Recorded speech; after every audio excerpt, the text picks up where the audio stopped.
All right. Welcome to the Office of Disability Resources. We wanted to talk with you all a little bit today about our office and who we are and what we do, and maybe try to answer some frequently asked questions as we go along. Although we recognize that a presentation like this can never necessarily answer every question that you might have, so we do welcome you to reach out to us and encourage you to reach out to us directly and individually if there are thoughts or questions that come up as we kind of go along today.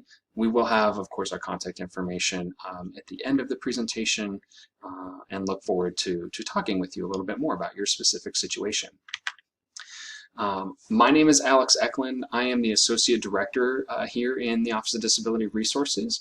We also have the Director of Disability Resources, Ms. Jessica Machado, and I'm joined today by Danielle Smith, the Assistive Technology Coordinator in our office. So Danielle might be able to talk with you in a few minutes about some of our technology and resources and things that we may have available to students, as well as some just general information that will be good for everyone to know. So to kind of really get the ball rolling today, we thought that we would talk a little bit about, what do you need to know, particularly maybe when you're thinking about transitioning from high school into college, or maybe you're a transfer student that is coming from another institution and wants to know about how to get connected with our office.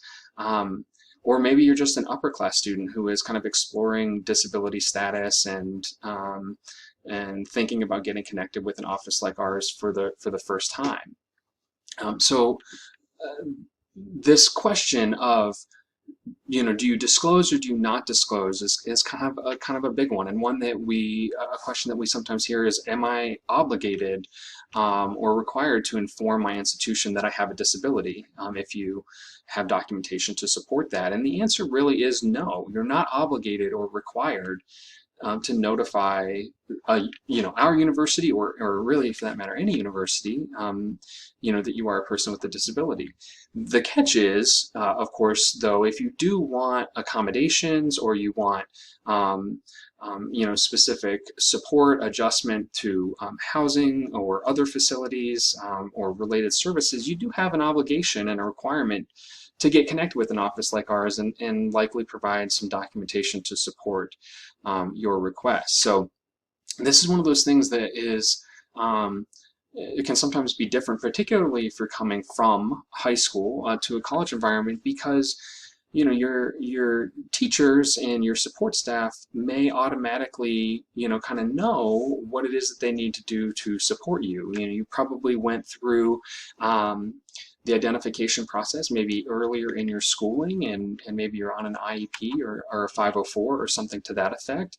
And every year that process is maybe kind of on autopilot, where you don't necessarily have to have a lot of individualized conversations with your teachers about your accommodations or what they need to do to make their class accessible. When you get to the college environment, that changes obviously a lot from the way it used to be. Primarily in that your instructors and your professors and folks at the college level are not going to automatically know that you have accommodations or know what they need to do to make their classes accessible. And so this question, or this thought about disclosure, is a much bigger piece of the student's individual responsibility when you're contemplating disability rights and disability support services and things like that at the college level. So you might be asking, like, how do I prepare for college? How do I start to think about some of these things? So the first thing that we really strongly recommend for all students is participate in your, here on the slide it says participate in your IEP and transition planning, but I think that this can be generalized to, again, to all students. If you are a high school student and you do receive some type of accommodations or assistance right now, be going to those meetings and be a part of those conversations about your impacts and your accommodations and the things that you need to be successful and have equal access and equal opportunity, because it will help you to have conversations with an office like ours and with your instructors to kind of be in the know and be able to articulate how your condition impacts you specifically.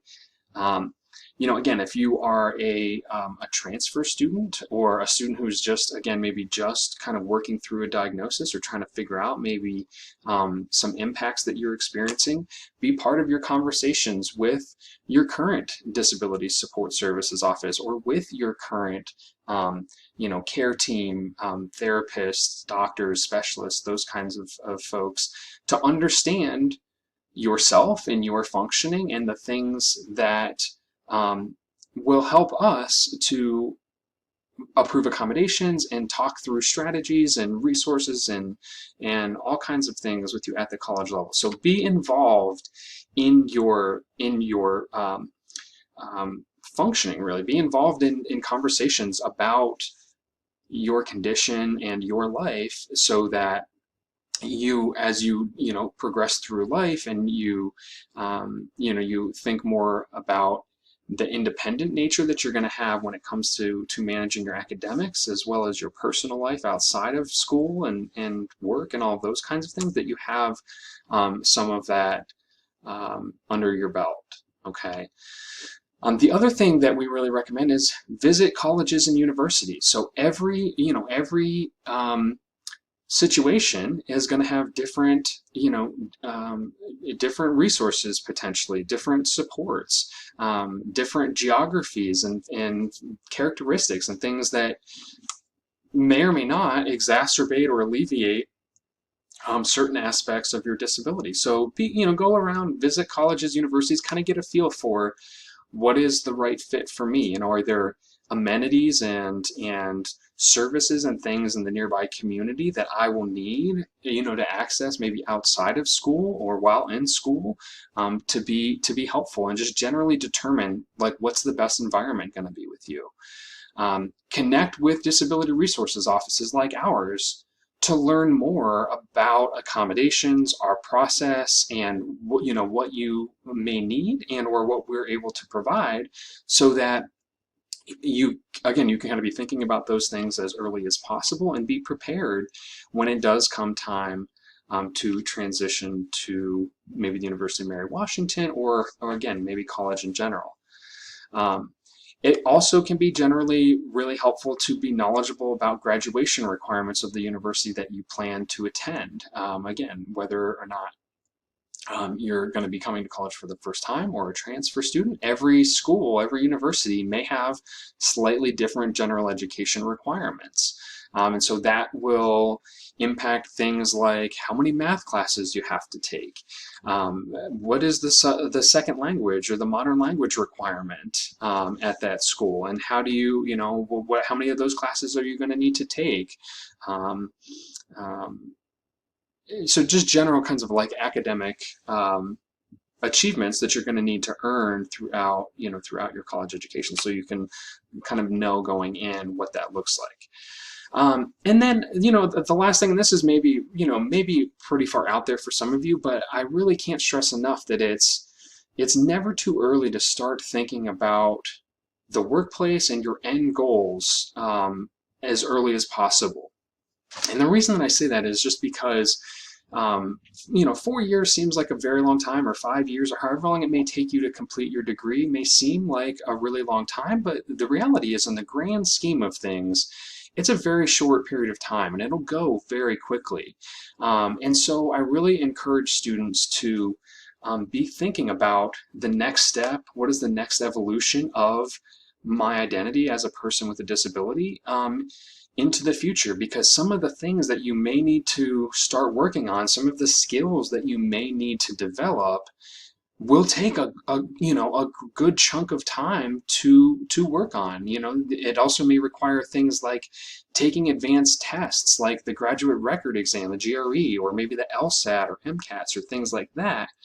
And if you require accommodations on those types of tests, like you may need on your general academic, your general education requirement tests throughout your degree at the university that you choose, that sometimes that process to request and receive accommodations can take a month or 2 months to kind of get in place. And so again, I think just kind of like thinking about those things and knowing what those potential obstacles or hiccups in the road may be, bumps in the road may be, it's good to know about those things and start thinking about those things as early as possible, because then it gives you the best chance of um, really succeeding in that environment. So, I think another question that we sometimes get from students is, what do what do you all do? What does the Office of Disability Resources do? And so, the big thing that we obviously are working with students on is accommodating barriers in the environment.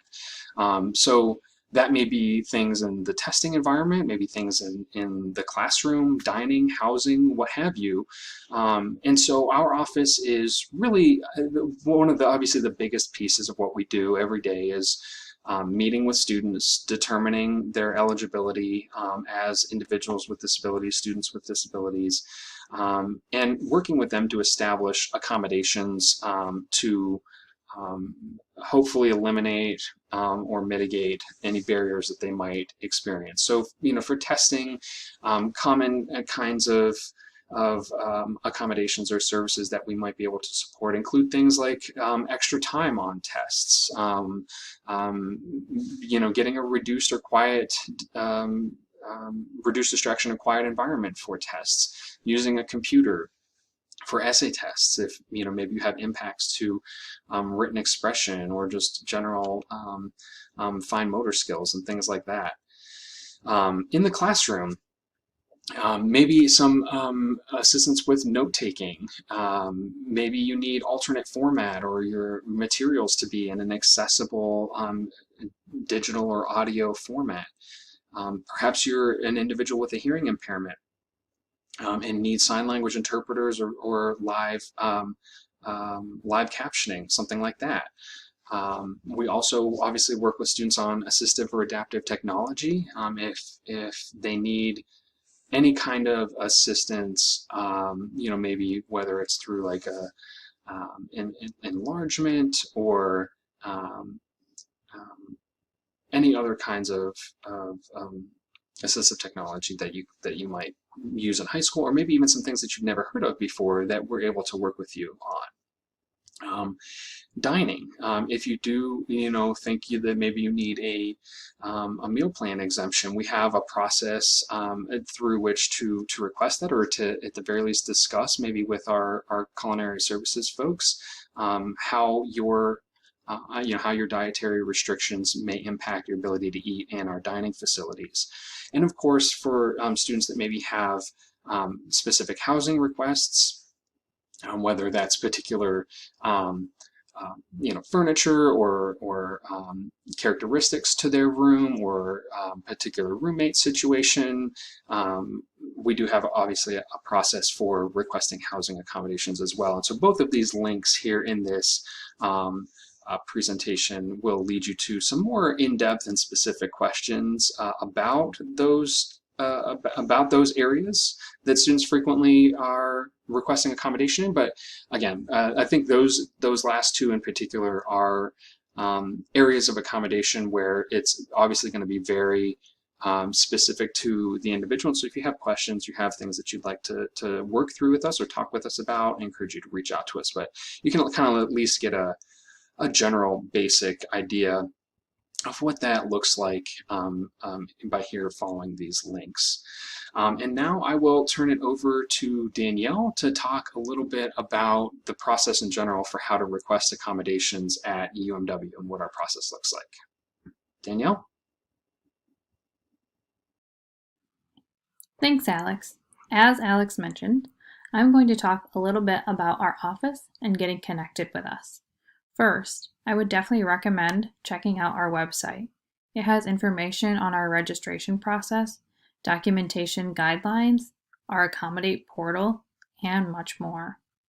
To get connected with our office, you should complete the registration form and upload documentation through our online registration link. You can also upload documentation after the registration form has already been submitted through the Accommodate portal. We will discuss more about documentation on the next slide. Once the form is submitted, it will be reviewed by an ODR specialist. Once the specialist reviews that registration form and documentation that was uploaded, you will receive an email to your UMW email with the next steps, such as scheduling an initial appointment. This appointment should be scheduled through your Accommodate portal and can be scheduled to be in person, by phone, or virtual on Zoom. Your Accommodate portal allows you to complete several actions. You can upload new or view documentation, request any appointments with an ODR specialist, and access your faculty accommodation letters. Documentation is an important component in accommodation decision-making and allows for a better understanding of a student's needs and barriers that they may come across in the higher education environment. Disability-related information, including this documentation, is considered private and does not become a part of the student's permanent educational record. ODR records are maintained on a secure server that is separate from all other educational records. I'm going to talk a little bit about documentation for different disability categories, but if you have more specific questions, please feel free to reach out to us. Alex will be sharing our contact information at the end of this presentation. For learning disabilities, IEPs and 504 plans are great supporting documentation, but often do not provide all the information we are looking for to approve appropriate accommodations in higher education. It would be more helpful to submit an evaluation or assessment with the determination of a learning disability diagnosis and what the functional impact of that diagnosis is on the student. For psychological or chronic health disabilities, letters provided by doctors are helpful information, but may not give us that specific information on the condition or the impact on the student. The documentation of disability form that we have on our website is a great piece of documentation for psychological or chronic health disabilities. This form asks several questions to help our office determine appropriate accommodations for students. As I mentioned, this form can be found within the documentation guidelines on our website. Typically, for students with hearing impairments, we would ask for an audiogram or some type of audiological report that gives us information of the impact on the student. For visual impairments, we would ask for an ophthalmologist report that details the severity of the impairment to help us understand the functional impact on the student. We understand that there are times when students have multiple disabilities. It is important to keep in mind that students may have to submit different types of documentation that relate to those types of disabilities. For example, students who have a visual impairment and maybe a psychological disability should submit documentation on both to help us better understand the functional impact of both of those disabilities. And may be able to approve accommodations based on the documentation provided. ODR may ask for additional documentation based on the student's request for accommodations. And for more information on our documentation, please review our documentation guidelines on our website. The staff of ODR does many things, such as collaborate with university programs, faculty, staff, and students to make sure the campus is accessible. ODR is the office on campus for students with disabilities looking to receive accommodations. Our office will review documentation, meet with students, and approve accommodations based on the individual. We also help students become better advocates for themselves. We can assist with building skills for accessing campus resources, such as the Writing Center, Speaking Center, and the peer academic consultants. We can also work with students to help them solve issues they may be facing during their career at UMW. ODR staff communicates with families as well as other faculty and staff on campus. ODR also does provide training on various assistive technologies, such as text-to-speech programs and note-taking technology. As mentioned before, ODR can assist students in many ways, but there are also some limitations of our office as well. The responsibilities of ODR are to determine appropriate accommodations based on documentation and student self-report, ODR also works with campus partners on what it means to be accessible. Our office holds trainings on various topics that are requested by different departments on campus. ODR connects and communicates with third-party services to make sure certain accommodations are met. ODR helps to develop university policies and procedures where it pertains to accommodations or accessibility. ODR will advocate on behalf of a student at their request. Some of these requests require written permission on a consent form to know that ODR can communicate with certain parties. While ODR can assist in many ways, there are some limitations of our office. ODR cannot advise on class selection or faculty. I know Alex will be talking more about this on the next slide. ODR cannot require students to meet with us. It is the student's responsibility to schedule a meeting, whether it be their initial appointment or any follow-up appointments. ODR cannot guarantee walk-in availability for student meetings. We ask that students schedule meetings through their Accommodate portal. ODR is limited on being able to offer weekly appointments. We understand that this may be a benefit to some students, but we also have a responsibility to have availability for other students who are registering with our office.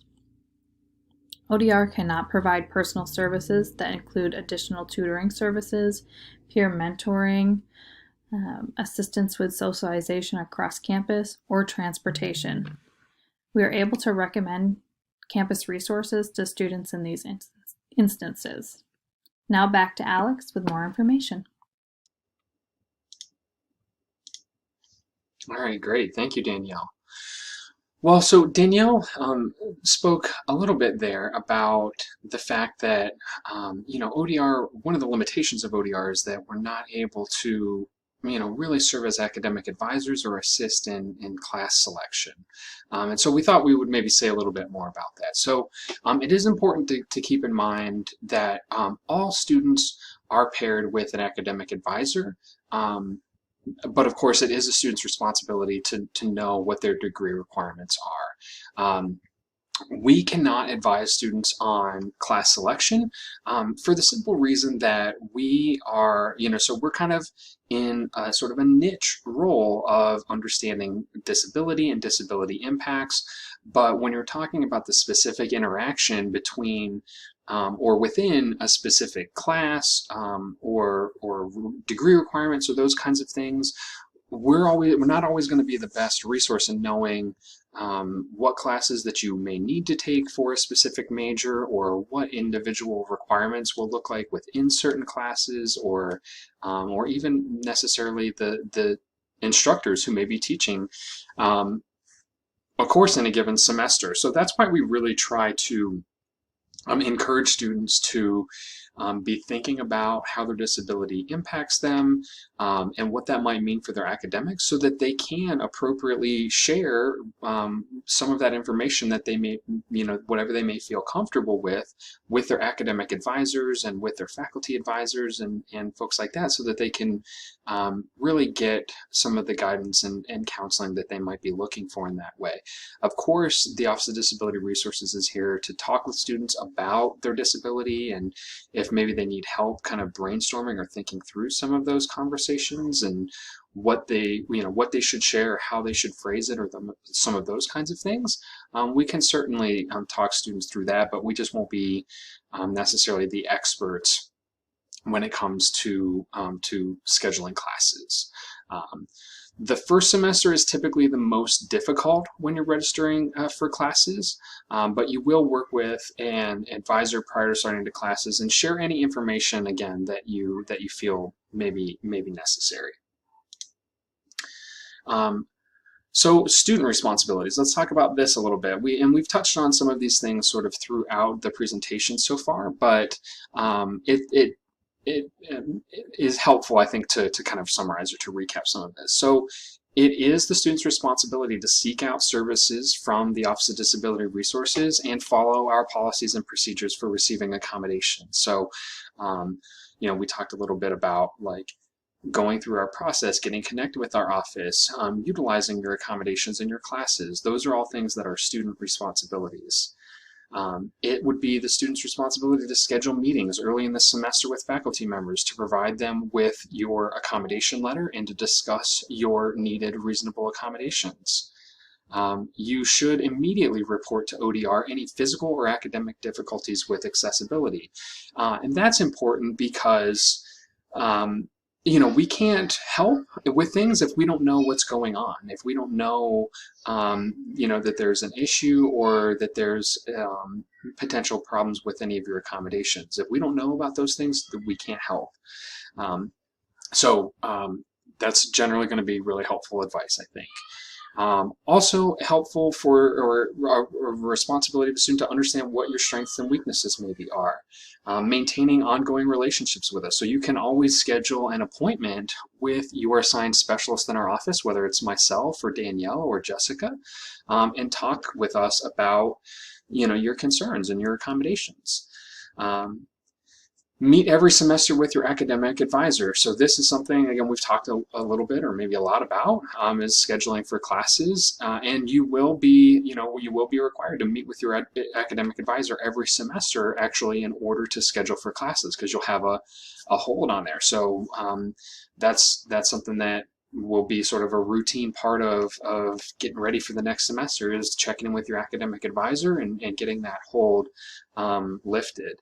And then, of course, pay attention to any and all university deadlines. So that includes things like when do you actually register for classes? What are the housing deadlines? What are the financial aid and coursework requirements and deadlines and those kinds of things, so that you can know and plan accordingly for your future semester.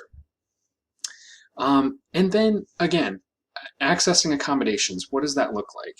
So students who are registered with ODR access accommodation letters through their Accommodate portal. We alluded to our Accommodate portal a little bit ago, but again, that's where you would go in, fill out that registration form, and then once you're fully connected with us, Accommodate sort of serves as your portal or your connection to our office. You're required to complete a semester letter renewal each semester and receive your letters through that portal. I think I may have just said that. You're required to provide letters to faculty and develop a plan with faculty on how accommodations will be received in their course. And you should notify ODR at any point if you feel like those accommodations are not being provided. Again, so I know that that's a pretty that's a lot of information in a short period of time. And so if you do have other questions or there are things that you want to talk through with us, we do encourage you to reach out to us again directly. My name is Alex. Danielle's been with me here today. And you can always email us at odr@umw.edu or give us a call at 540-654-1266. Thanks. Have a good rest of your day.